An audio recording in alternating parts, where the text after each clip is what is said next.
Mesdames et messieurs et mesdemoiselles, la situation continue de s'aggraver en Israël. C'est le Yémen. Le Yémen vient d'effectuer aujourd'hui un tir de haute précision, un tir chirurgical d'un missile sol-air sur l'Israël. Et selon les sources d'information, selon les informations que nous avons, la ville de Tel Aviv, qui est la capitale économique de l'Israël, mesdames et messieurs, c'est d'ailleurs dans tout le pays, il y a 193 alertes qui ont été données aujourd'hui. Systèmes d'alerte qui ont retenti aujourd'hui dans l'Israël. Et selon les explications des médias, aujourd'hui, il y avait une situation vraiment misérable à Tel Aviv. D'abord, les vols ont été suspendus, d'accord? Ça a été une panique totale. Et l'alerte donnée, il fallait voir les gens couchés par terre, à même le sol, qui obéissent aux injonctions, parce qu'il est dit en Israël que quand l'alerte est donnée comme ça, voilà, là où ça vous trouve, écoutez, jetez-vous par terre et puis prenez la tête. Ou si vous êtes auprès d'un abri souterrain, rentrez directement là-bas. Si vous avez un truc de métro, rentrez directement là-bas. C'est-à-dire, chacun se sauve au fait.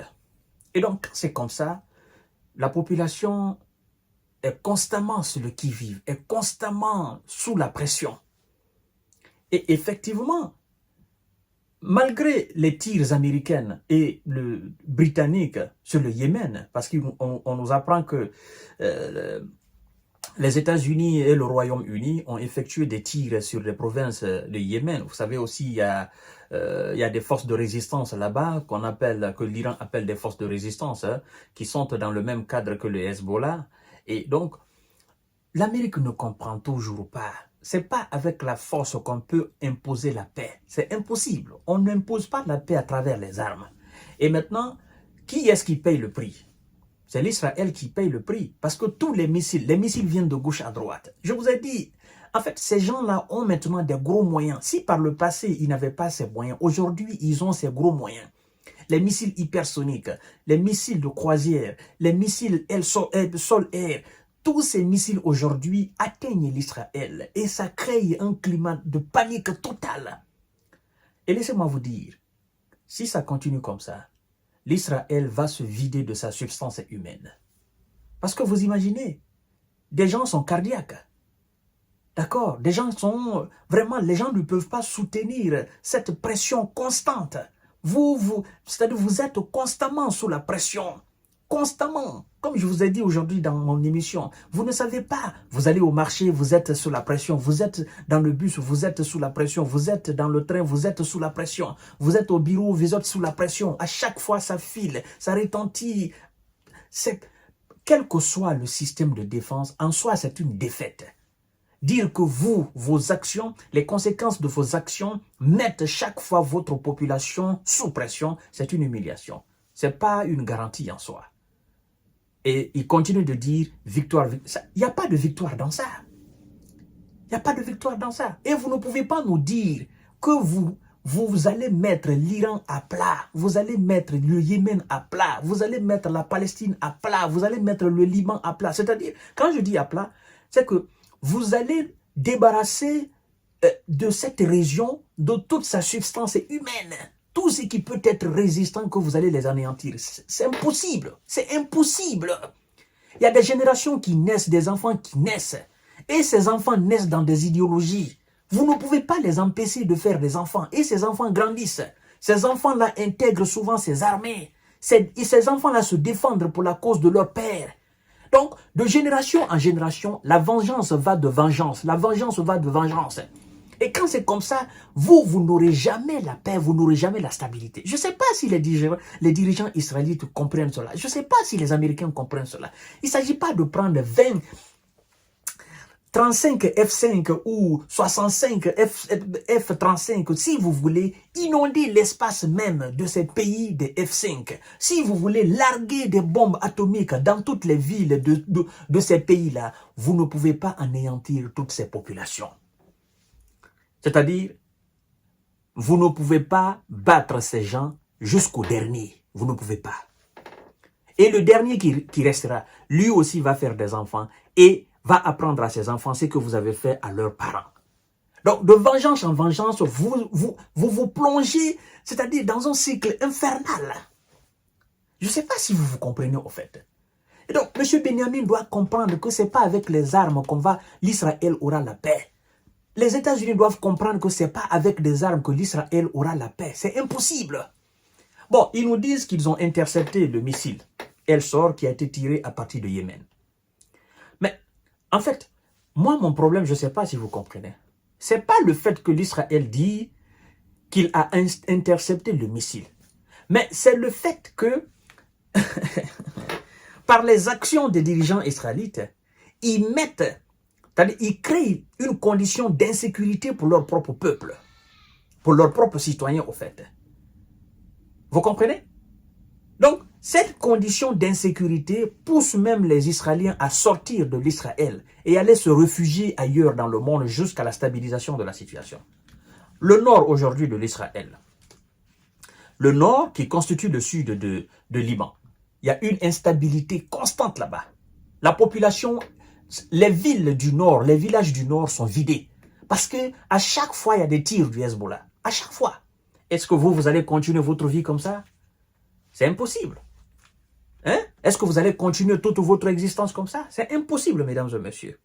Missiles sol-air tirés depuis le Yémen, Israël sous alerte. Voilà.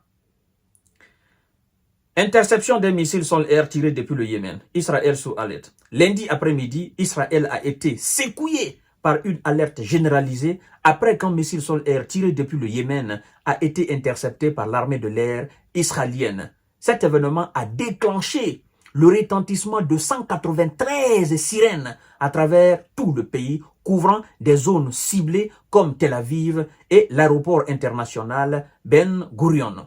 En conséquence, les vols à destination et en provenance de cet aéroport ont été temporairement suspendus, perturbant alors le trafic aérien dans la région, mesdames et messieurs. Vous voyez, hein? Les habitants de Tel Aviv, surpris par l'alerte, ont dû réagir rapidement pour se protéger, n'est-ce pas? Des images diffusées par la chaîne N12 montrent des scènes de panique où des Israéliens cherchent refuge en pleine rue, suivant les consignes de sécurité. Allongez, n'est-ce pas?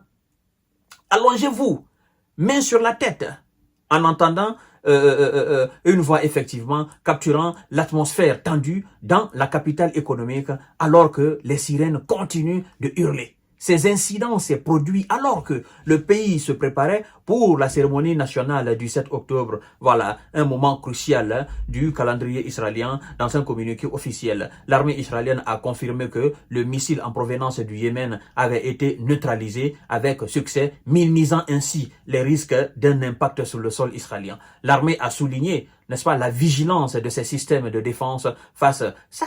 Je ne sais pas s'ils comprennent cela au fait. L'interception de ce missile souligne une fois de plus les tensions croissantes dans la région et la capacité d'Israël à réagir rapidement face à ces menaces extérieures. Voilà. Bien que l'attaque n'ait pas fait de victimes, cet épisode met en lumière l'instabilité persistante à laquelle le pays fait face, notamment en raison de la situation conflictuelle, n'est-ce pas, au Yémen, où diverses factions, n'est-ce pas, continuent de s'affronter. Alors, mesdames et messieurs, la suspension temporaire des vols, effectivement, comme je viens d'évoquer là.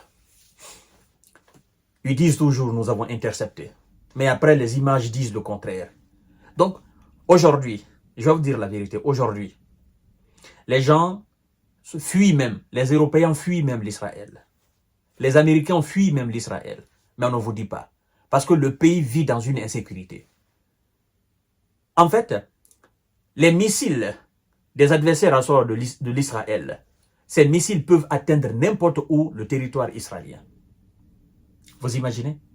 Donc, personne n'est à l'abri. Il n'y a aucun civil, il n'y a aucun Israélien qui est à l'abri sur son propre territoire. Et ça, c'est une humiliation. Ça, c'est une honte pour les dirigeants, n'est-ce pas, de ce pays-là. C'est une humiliation pour les États-Unis.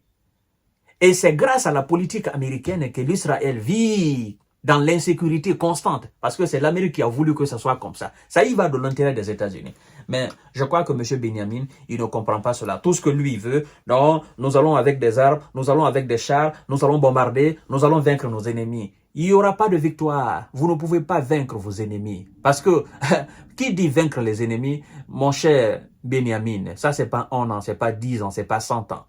C'est pas, avant toi, il y a des gens qui ont dit qu'ils vont vaincre leurs ennemis. Ils n'ont pas pu. Je vous ai dit, vous-même, vous connaissez cette histoire. Ça a commencé depuis 1948. Avant Benyamin, il y avait des hommes forts, plus forts que lui en Israël. Il y a des gens qui sont venus avec des discours costauds. Ces gens-là, ils sont où aujourd'hui? Ils sont au cimetière. Donc, lui, il va faire pour lui, il ira aussi au cimetière. Vous voyez? Il n'y aura pas de victoire. Ce monsieur doit comprendre cela. La seule victoire, c'est la paix avec les voisins. Point barre. Je vous donne rendez-vous tout à l'heure pour notre série d'informations et de décortiquage. Merci beaucoup.